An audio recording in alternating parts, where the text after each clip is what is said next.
Day 2 New Zealand ने अपनी inning का तबाहकुन आगाज किया। डेविड कॉनवे की भी शानदार 50 स्कोर। मिचेल हे को सेकंड टेस्ट में चांस दिया और 50 जड़ दी। केन विलियमसन, रविंद्रा अगेन नाकाम हुए। कोई बड़ी इनिंग बड़ा रन करने में भी वो फुल नाकाम दिखाई दिए। टॉम लथम जो कि न्यूजीलैंड के कैप्टन थे, उन्होंने अर्ली इनिंग को डिक्लेयर करके एक हैरान कुन इकदाम किया जो कि हम सब की सोच से भी बाहर था। सेकंड इनिंग वेस्ट इंडीज की अगेन लड़खड़ा गए। वेस्ट इंडीज की जानिब से एंडरसन फिलिप जस्ट अच्छी कारकर्दगी दिखाने में कामयाब रहा। बाकी दीगर बॉलर बिल्कुल भी नाकाम दिखाई दिए। वेस्ट इंडीज के बॉलर कुछ खास परफॉर्मेंस देने से कासर है। अस्सलाम वालेकुम, मेरा नाम नासिर अली है। आप देख रहे हैं क्रिकेट एनालिस्ट में नासिर। जितने भी सुनने वाले जानने वाले उनको खुशामदीद कहते हैं। जो भी न्यू मेरे चैनल पे विजिट कर रहा है उनसे रिक्वेस्ट है मेरे चैनल को सब्सक्राइब, लाइक, शेयर मस्ट करें। बेल आइकन को मस्ट प्रेस करें ताकि आने वाली वीडियो आप तक बआसानी पहुंच सके। नाज़रीन, जैसा कि न्यूजीलैंड और वेस्ट इंडीज के दरमियान सेकेंड टेस्ट का आगाज है और आज हम आपको डे 2 के हवाले से बताएंगे। अगर डे 1 की मैं क्लोजिंग पे बात करूं तो वहां वेस्ट इंडीज की पूरी टीम 205 पे पूरी लौटी और बगैर कोई नुकसान के न्यूजीलैंड ने इनिंग का स्टार्ट लिया और यहां पे बाकायदा वो डे 2 में अपनी इनिंग को आगे बढ़ाएंगे और देखते हैं कि न्यूजीलैंड क्या एक बड़ा टारगेट देने में कामयाब होगी या फिर वेस्ट इंडीज के बॉलर जो कि अपनी महारत से विकेटें उड़ाएंगे। तो यहाँ पे ओपनिंग स्टैंड की मैं बात करूं तो न्यूजीलैंड के कैप्टन टॉम लथम और साथ में डेविड कॉनवे जो कि क्रीज पे मौजूद है और इन दोनों ने अपनी इनिंग का आगाज किया और इन दोनों के दरमियान पार्टनरशिप बड़े ही मोहतात और अच्छे अंदाज से आगे बढ़ी। लेकिन यहाँ पे 36 रन की ही कहने के पार्टनरशिप लगी और जो कि न्यूजीलैंड के कैप्टन लिथम, टॉम लिथम जो है वो 11 रन बनाकर कैमरन रोच की बॉल पे पवेलियन लौटे। यूं न्यूजीलैंड का फर्स्ट खिलाड़ी 36 पे पवेलियन लौटा।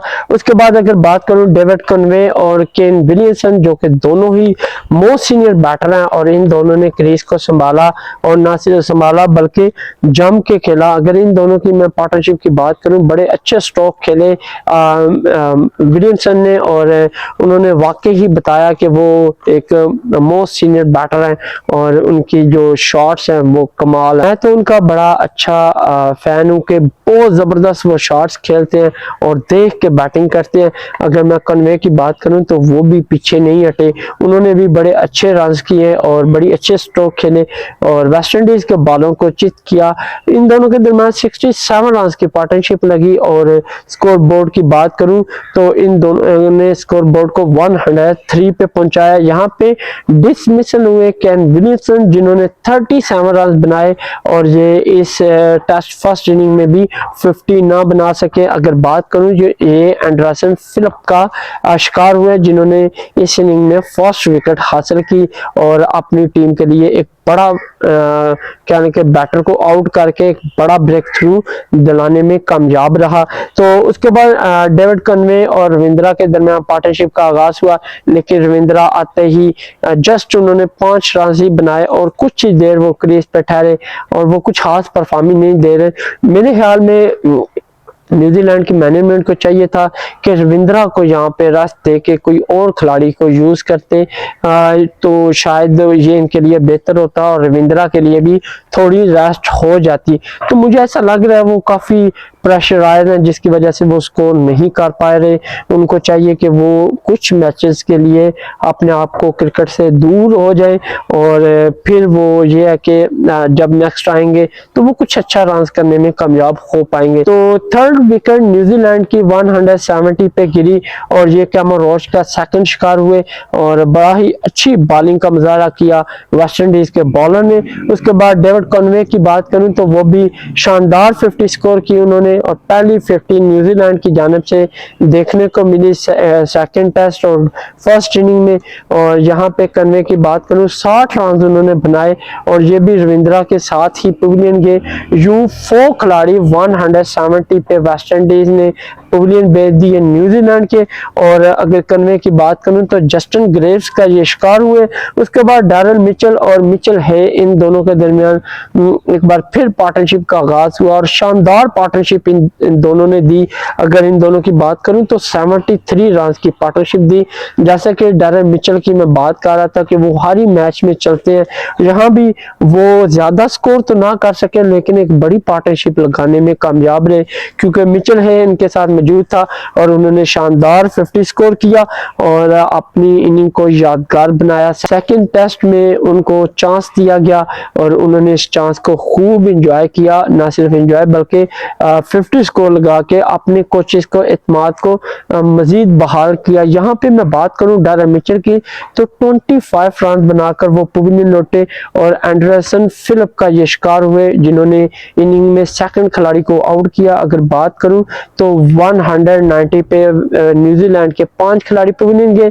उसके बाद मिचेल हे और ग्लेन फिलिप्स के दरमियान पार्टनरशिप का आगाज हुआ, लेकिन इन दोनों में जस्ट 23 रन का ही इजाफा हुआ और 230 पे 6 खिलाड़ी जो कि मिचेल हे थे न्यूजीलैंड के 61 रन बनाकर वो पवेलियन लौटे और जे शील्ड की बॉल पे ये आउट हुए। कह रहे कि न्यूजीलैंड की जानिब से ये सेकंड 50 थी और बड़ा ही कमाल का स्कोर बोर्ड को आगे बना रहे थे। मुझे ऐसा लग रहा था कि न्यूजीलैंड बड़ी लीड देने में कामयाब हो पाएगा, लेकिन उनके जो दीगर प्लेयर हैं वो कुछ ज्यादा परफॉर्मेंस ना दे सके। अगर मैं ग्लेन फिलिप्स की बात करूं 18 रन का ही इजाफा कर सके। रोस्टन चेज का ये शिकार हुए, 233 पे 7 खिलाड़ी आउट हुए। उसके बाद जैक फॉर्ली और जैकब डफी के दरमियान पार्टनरशिप का आगाज हुआ तो इन दोनों ने भी जस्ट 20+ स्कोर ही किया। बड़े ही अच्छे अंदाज से जैकरिया फॉल्स 23 रन बनाकर नॉट आउट रहे और क्रीज को जम के खेल रहे थे। और अगर जैकब डफी की बात करूं तो 11 रन उन्होंने बनाए और 257 पे 8 खिलाड़ी पवेलियन गए। एंडरसन फिलिप की बात करूं तो उन्होंने एक बार फिर शिकार किया और ये इनिंग का थर्ड शिकार था इनका। बड़ी ही अच्छी परफॉर्मेंस दे रहे हैं बॉलिंग में। उसके बाद मिचेल रॉय आए और वो भी जस्ट 13 रन का ही इजाफा कर सके, 278 रन का इजाफा किया और 9 खिलाड़ी कह रहे के पवेलियन गए। जॉर्डन सेल ने इनको आउट किया और यहाँ पे बड़ा ही हैरान कुन इकदाम देखने को मिला न्यूजीलैंड की जानिब से। टॉम लैथम जो कि इनके कैप्टन है, उन्होंने 278 रन पे इनिंग को ही डिक्लेयर कर दिया, जबकि उनका एक खिलाड़ी बाकी था। मुझे समझ नहीं आई कि ये अर्ली डिक्लेयर करना इनका क्या तुक बनता था, क्योंकि अभी डे 2 है और दोनों ही अपनी फर्स्ट इनिंग कंप्लीट कर चुके हैं। तो मेरे ख्याल में न्यूजीलैंड को आखिरी खिलाड़ी का भी वेट करना चाहिए था, चाहे वो आते ही शॉटने उठाए या अर्ली पवेलियन जाए, लेकिन उनको बारी अपनी पूरी खेलनी चाहिए। हो सकता है कि न्यूजीलैंड के कैप्टन की जो स्ट्रेटजी है वो कुछ मुख्तलिफ हो जो हमें समझ नहीं आ रही। तो यूं न्यूजीलैंड ने अपनी फर्स्ट इनिंग में 73 रन की लीड हासिल की और वेस्ट इंडीज आज ही सेकंड इनिंग का आगाज करेगा। तो यहाँ पे मैं अगर बताता चलूँ वेस्ट इंडीज की जानिब से बॉलिंग एक्शन, तो एंडरसन फिलिप्स शानदार बॉलिंग का मुजाहरा किया, 3 खिलाड़ियों को आउट किया, कैमरन रोच 2 और उसके बाद रोस्टन चेज और जॉर्डन सेल और जे शील्ड ने एक खिलाड़ी को पवेलियन भेजा। तो अगर मैं न्यूजीलैंड की पार्टनरशिप की बात करूं तो 2 ही बड़ी पार्टनरशिप लग सकी, विलियमसन और कॉनवे 67 रन, उसके बाद डैरेल मिचेल और मिचेल है 73 रन के साथ नुमाया पार्टनरशिप दे सके। बाकी 20-23 इस तरह की पार्टनरशिप लगी तो वो अपनी टीम के स्कोर बोर्ड को ज्यादा हिट नहीं कर पाए। तो वेस्ट इंडीज आज अपनी 73 रन के साथ जो लीड है न्यूजीलैंड की, उसके साथ अपनी सेकंड इनिंग का आगाज करेगा। तो उन्होंने अपनी इनिंग का आगाज किया और ओपनिंग स्टैंड जॉन कैम्बल और ब्रैडन किंग के दरमियान पार्टनरशिप का आगाज हुआ। वेस्ट इंडीज की अर्ली विकेट गिरते हुए हमने देखा, जो कि कैम्बल जिन्होंने 14 रन का ही इजाफा किया अपनी इनिंग में, 24 पे पहला शिकार हुए मिचेल रॉय का और यूं मिचेल रॉय अपनी फर्स्ट विकेट सेकंड इनिंग में लेने में वो कामयाब हुए और अपनी टीम को भी अच्छा ब्रेक थ्रू दिलाया। उसके बाद ब्रैडन किंग के साथ इन्होंने एंडरसन फिलिप को भेजा, क्योंकि ओवर बहुत शॉर्ट थे जिसकी वजह से इनको भेजा, लेकिन ये भी स्ट्रेटेजी नाकाम रही। वो आते ही पवेलियन गए और जस्ट 25 पे 2 खिलाड़ी वेस्ट इंडीज के पवेलियन गए और जाकोब डफी का ये शिकार हुए। उसके बाद फिर मजबूरन केविन ह्यूज को भेजना पड़ा और वो कह रहे कि 3 रन के साथ नॉट आउट थे।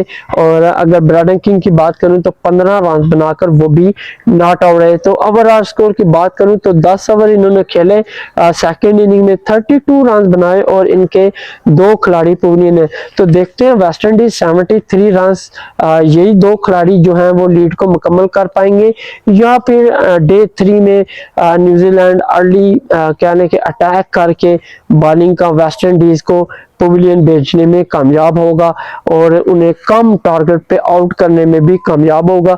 तो ये स्ट्रैटेजी टॉम लेथम की हमें नजर आएगी डे 3 में। और देखना होगा वेस्ट इंडीज की जो कि इनके रोस्टन चेस कैप्टन है वो अपनी टीम के बारे क्या सोच रहे हैं, या वो फिर अगेन एक बड़े कह रहे हैं कि ब्रेक थ्रू की तरफ जा रहे हैं जिस तरह last time the first test में मिड ऑर्डर बैटर ने बड़ी अच्छी परफॉर्म देके अपनी टीम को बचाया। तो यहाँ भी बचा पाएंगे या नहीं ये देखना होगा डे 3 में। तब तक के लिए इजाजत दें, अल्लाह हाफिज, मिलते हैं नेक्स्ट वीडियो में।